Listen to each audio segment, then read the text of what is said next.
49મી વાર્ષિક સાધારણ સભામાં સભાના અધ્યક્ષ નાગરિક બેંકના ચેરમેન ભાઈ શ્રી છગનભાઈ વિરાણી, વાઇસ ચેરમેન અમારા વિકાસભાઈ મોદી, સરદાર મંડળના પ્રમુખ ભાઈ શ્રી કેડી પટેલ, સમાજના પ્રમુખ ભાઈ શ્રી રમેશભાઈ ગણાત્રાભાઈ, તારી માર્કેટિંગ યાર્ડના ચેરમેનના બેંકના ડિરેક્ટર રમણીભાઈ મુખી, કાનાણી સાહેબ ભરતભાઈ, મહેતા સાહેબ, અમારા કે સાહેબ, Rudanibhai, Dhirubhai, Sureshbhai Mangroliya, Bhesaniyabhai, board of director, આપ સૌ પધારેલા સભાસદ ભાઈઓ અને બહેનો, અસલ બાપાને આજે આઝાદીના 77 વર્ષ થયા.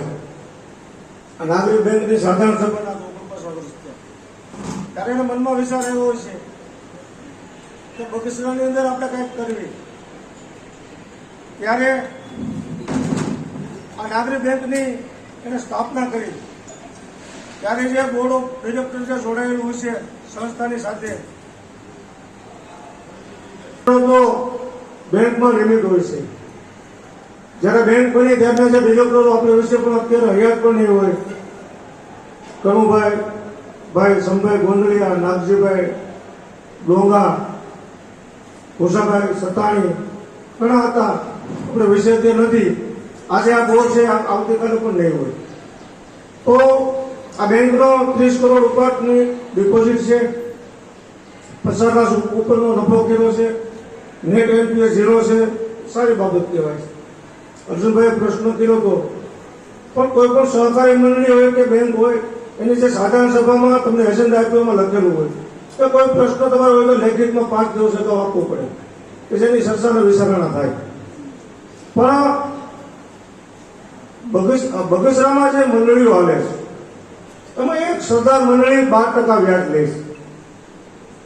તમે કોઈ પણ આ બેંકનો જે નફો થયો 50 લાખ રૂપિયા, એ આ સભાસદનો નફો છે, કોઈ બેંકનો નફો નથી. તો આ મંડળીઓ છે બધી 12% વ્યાજ એક જ લે છે, કિરીટભાઈ લે છે. તો હું મંચ ઉપરથી એને પણ કહેવા માંગુ છું કે તમારે નફો કરીને તમારે કોને બતાવો છો? તમારો લાભ નથી, એ કોઈ મિનિંગ જ નથી લાભનો. આ મંડળી થાય તમારે તાકતથી ના કરવો હોય તો વસ્તુ કરે, બરોબર છે, નો ડાઉટ. આજે પટેલવાડી છે એ અસલ બાપાની દેન છે. સમૂહ લગ્નના પ્રણેતા પણ અસલ બાપા હતા. માર્કેટિંગ યાર્ડ હોય, બધાના જૂથ મંડળી હોય, એને પણ આ તકે હું યાદ કરું છું. અને મને બોલાવી બોલવાની તક આપી એ બદલ ખૂબ ખૂબ આભાર. જય હિન્દ, વંદે માતરમ, ભારત માતા કી જય.